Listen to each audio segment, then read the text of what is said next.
dafa bokk ci loo xam ne dañ ci doole sant yàlla cant gi bu weesoo ñu teg ci ngërëm cant suñu borom moo ko yayoo ngërëm nit ñi ki juutu ci ngërëm gi nag mooy le xalif général Serigne Babacar ndax tubaab bi dañuy wax ne heureux celui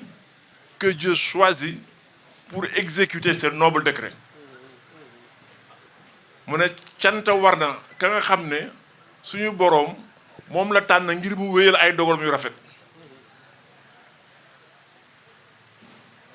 kon bu ñu dundee tey jii ba ñu ne zawiya maamam dañ koy defaraat te defaraat bi ci xelam la jóge loolu dañ koy ànd ak moom santale ko yàlla beneen xeetu cant bi mooy tarixa tijaan ni mu toll ci Sénégal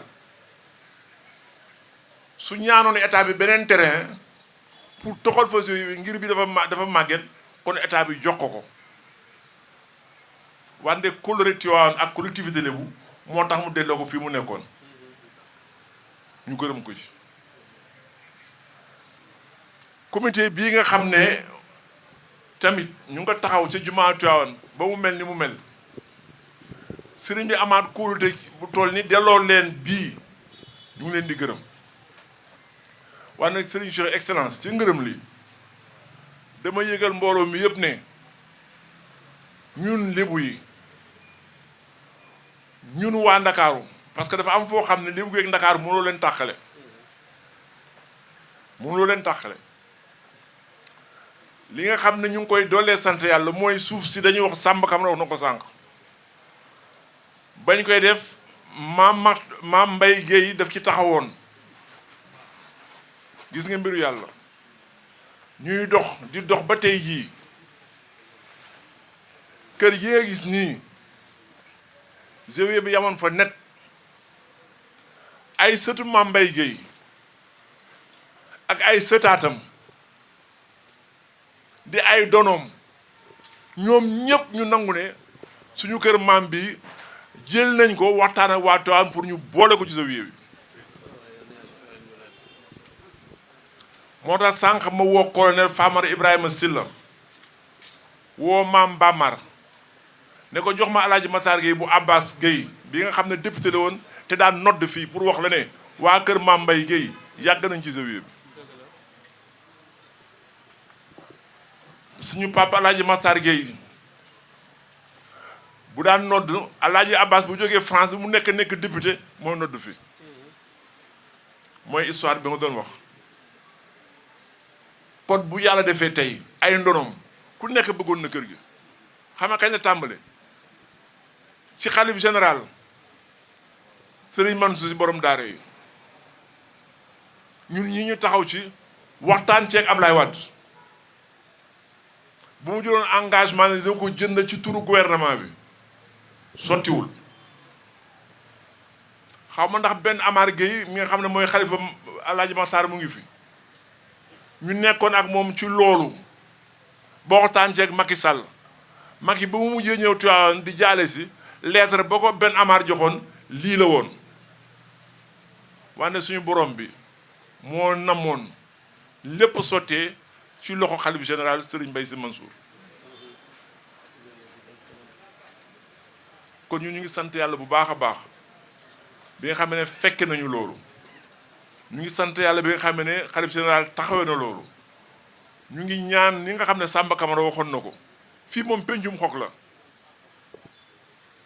pencum xok nag ku ko tudd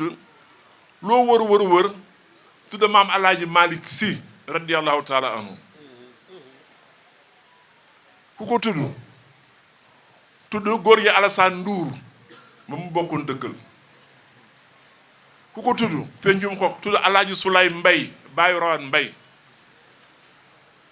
pencum xok ku ko tudd Matar Diop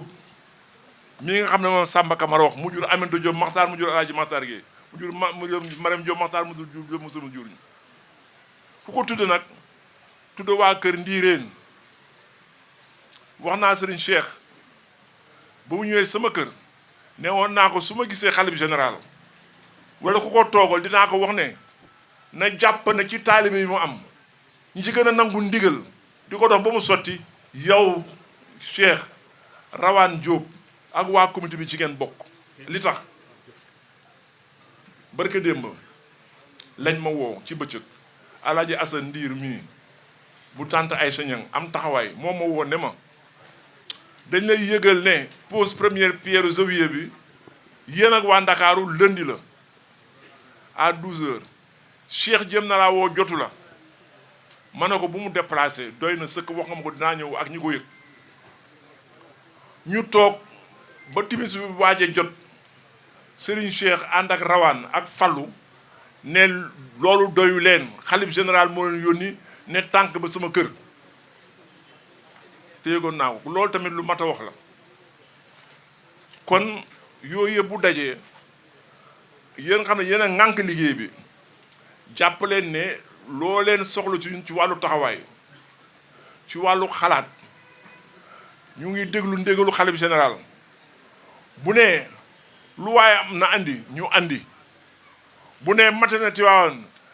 barkeelu am na ñu xam ne barkeelu am na bu ne amul ñu xam ne amul wante daal lu mu ci mënti doon dañ ko téel a yëg wante ndokk yàlla bi nga xamee ne nag ci biir Tivaouane googu dañ ci am dëkkandoo bu ñuy wax sëriñ Abdou Aziz bu sëriñ Ahmed Sy kon it moom it dafa bokk ci nga xam ne soo ko gisee sa xel dem Tivaouane wante soo ko gisee tamit xam ne maam Mbaye Gueye Angélique mooy maamam fii la bokk bété kon suñu waxtaana ngo gudd na wante lu mel nii mënul ñàkk bañ a gudd donte dañu chronomètre parce que man su fekkoon ne teeloon naa ko yëg kon damay comité d'organisation bi woo leen fédération des daayira tidiane du département de Dakar ba ñëpp daje fii ñu dajale fi mbooloo moo xam ne mopp mbooloo mi daan gàmmu parce que àddina moo toll foofu xale ba la ñëw di Ousseynou di ministre nekk ci daayira guy salaan bu Tilène maa yoo woo Mayoro Wade biig ne ko am na taxawaay waxuma affaire gouvernement am na taxawaay ci tarixa bi waxoo fu ma nekk da ñëw parce que sama jarbaat la noonu lañu ko yëgal nag xam naa nag ni nga xamee demee na ni incha allah ni ko Samba Kamara waxee bis bu ñu defati visite de chantier di ñaan suñu borom ma ñu fu mu fekki xaw ma nag xam naa ñoom colonel Famara dañuy wax ne quels sont les délais de construction bu ñu ko xamee di ñaan yàlla fekke ko ànd seeg soxna yi yëpp nag ñëw fii taxawee bis bi ñu ngi ñaan suñu borom bi mu nangul ñaan yëpp ñaan suñu borom bi Serigne Cheikh mu dëgëral sa taxawaay guddal sa fan bu baax a baax a baax ñun ñu ngi bég ci xam la ñu ngi bég kii tamit di la dégg ngay wax di rafetlu jamono bu nekk nag xel ak taxawaay ak jëfu docteur Mokhtar Kébé bu baax a baax. Monsieur le préfet, je conclus en saluant votre présence et en souhaitant qu'en d'autres occasions l'administration territoriale soit à nos côtés ainsi qu'au maire de Dakar et du Plateau. Merci. ñu nuyu ministre Ousseynou Ly di la xamal ne da nga wax léegi Abdou Aziz mii ne moo na fi toogal Tivaouane